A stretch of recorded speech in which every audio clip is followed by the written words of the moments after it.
Hi ಎಲ್ರು ಹೇಗಿದ್ದೀರಾ? I hope ಎಲ್ಲರೂ ಚೆನ್ನಾಗಿದ್ದೀರಾ ಅನ್ಕೊಂತೀನಿ. ಹ್ಯಾಪಿ ನ್ಯೂ ಇಯರ್ ಎಲ್ರಿಗೂ.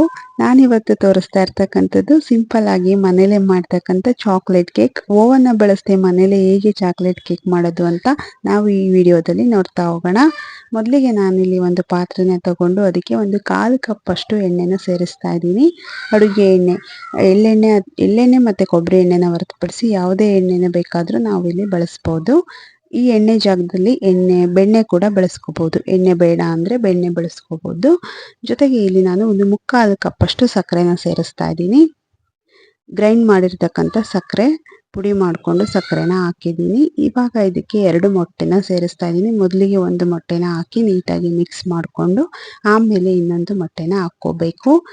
ಮೊಟ್ಟೆ ಬೇಡ ಅಂತ ಅನ್ನೋರು ಕಂಡೆನ್ಸ್ಡ್ ಮಿಲ್ಕ್ ಅಥವಾ ಮೊಸರನ್ನ ಕೂಡ ಈ ಜಾಗದಲ್ಲಿ ನಾವು ಸೇರಿಸ್ಕೋಬಹುದು. ಮೊಟ್ಟೆನ ಸ್ಕಿಪ್ ಮಾಡಿ ಮೊಸರು ಅಥವಾ ಕಂಡೆನ್ಸ್ಡ್ ಮಿಲ್ಕ್ನ ಸೇರಿಸ್ಕೋಬಹುದು. ಸೊ ನಾನಿವಾಗ ಒಂದೊಂದೇ ಮೊಟ್ಟೆನ ಹಾಕ್ಕೊಂಡು ಈ ಥರ ಮಿಕ್ಸ್ ಮಾಡ್ಕೊತಾ ಇದ್ದೀನಿ. ಶುಗರ್ ಮತ್ತು ಮೊಟ್ಟೆ ಮತ್ತು ಎಣ್ಣೆನ ಈ ಥರ ಮಿಕ್ಸ್ ಮಾಡ್ಕೋಬೇಕು.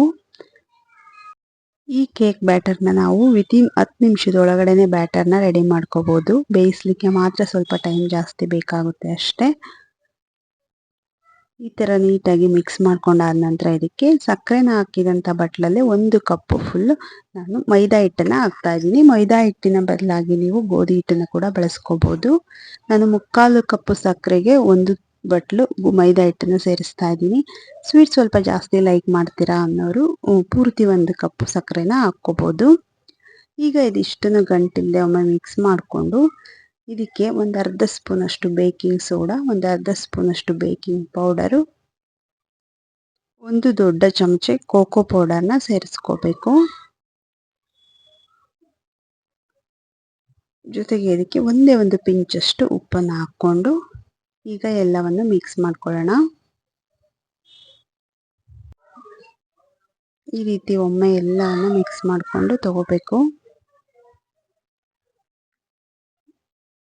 ಇವಾಗ ನಾನು ಇದಕ್ಕೆ 1 ಚಮಚದಷ್ಟು ವೆನಿಲಾ ಎಸೆನ್ಸ್ನ ಸೇರಿಸ್ತಾ ಇದ್ದೀನಿ.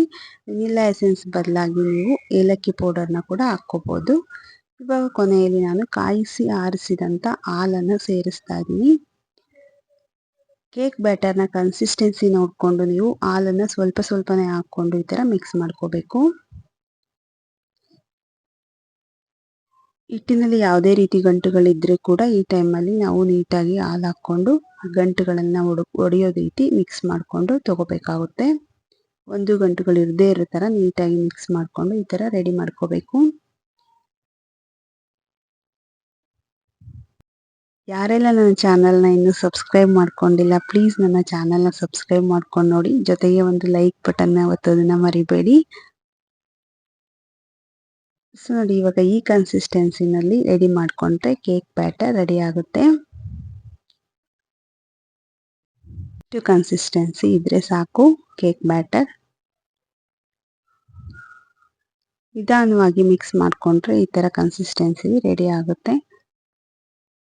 ಸೊ ಇವಾಗ ನಾವು ಇದನ್ನು ಬೇಯಿಸ್ಲಿಕ್ಕೆ ಬೇಕಾದಂಥ ಪಾತ್ರೆನ ರೆಡಿ ಮಾಡ್ಕೊಳ್ಳೋಣ. ನಿಮ್ಮ ಹತ್ರ ಕೇಕ್ ಟಿನ್ ಇದೆ ಅಂತಂದರೆ ಅದನ್ನೇ ತಗೊಳ್ಳಿ. ನಾನು ಈ ಪಾತ್ರೆಗೆ ಮೊದಲಿಗೆ ನಾವು ಕೆಳಗಡೆ ಸ್ವಲ್ಪ ಎಣ್ಣೆನ ನೀಟಾಗಿ ಹಚ್ಕೊಳ್ಳೋಣ. ಎಲ್ಲ ಕಡೆ ಎಣ್ಣೆನ ಸ್ಪ್ರೆಡ್ ಮಾಡ್ಕೊಳ್ಬೇಕು ಮೊದಲಿಗೆ. ನಂತರ ನಾನು ಈ ಥರ ಒಂದು ಬಟರ್ ಪೇಪರ್ನ ಇದಕ್ಕೆ ಹಾಕ್ತಾ ಇದ್ದೀನಿ. ಬಟರ್ ಪೇಪರ್ ಹಾಕಿದ ನಂತರ ಅದ್ರ ಮೇಲೆ ಕೂಡ ನಾವು ಎಣ್ಣೆನ ಸ್ಪ್ರೆಡ್ ಮಾಡ್ಕೋಬೇಕು. ಬಟರ್ ಪೇಪರ್ ಇಲ್ಲ ಅನ್ನೋರು ಎಣ್ಣೆನ ಹಾಕಿ ಅದ್ರ ಮೇಲೆ ಸ್ವಲ್ಪ ಮೈದಾ ಹಿಟ್ಟನ್ನು ನೀಟಾಗಿ ಸ್ಪ್ರೆಡ್ ಮಾಡಿಕೊಂಡ್ರೂ ಸಾಕಾಗುತ್ತೆ. ಈ ಥರ ಎಲ್ಲ ಕಡೆ ನೀಟಾಗಿ ಎಣ್ಣೆ ಹಚ್ಕೊಂಡು ಪಾತ್ರೆನ ರೆಡಿ ಮಾಡ್ಕೋಬೇಕು. ಅದಾದ ನಂತರ ನಾವು ರೆಡಿ ಮಾಡಿದಂಥ ಕೇಕ್ ಬ್ಯಾಟರ್ನ ಇದಕ್ಕೆ ಸೇರಿಸ್ಕೋಬೇಕು.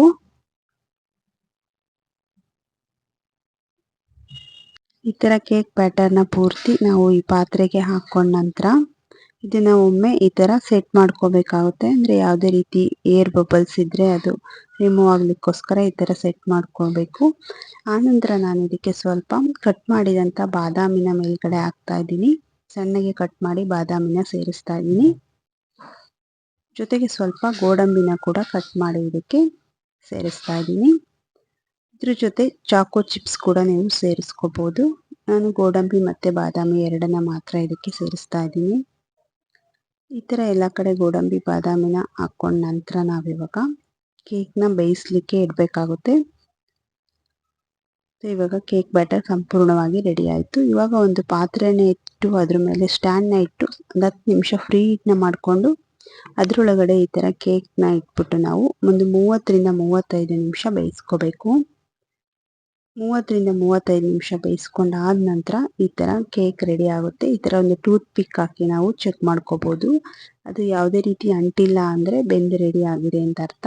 ಇನ್ ಕೇಸ್ ಏನಾದರೂ ಸ್ವಲ್ಪ ಅಂಟಿದೆ ಅಂದರೆ ಮತ್ತೊಮ್ಮೆ ಕ್ಲೋಸ್ ಮಾಡಿ ಮತ್ತು ಒಂದು 5 ನಿಮಿಷ ಬೇಯಿಸ್ಕೊಂಡ್ರೆ ಸಂಪೂರ್ಣವಾಗಿ ಬೆಂದು ರೆಡಿ ಆಗುತ್ತೆ.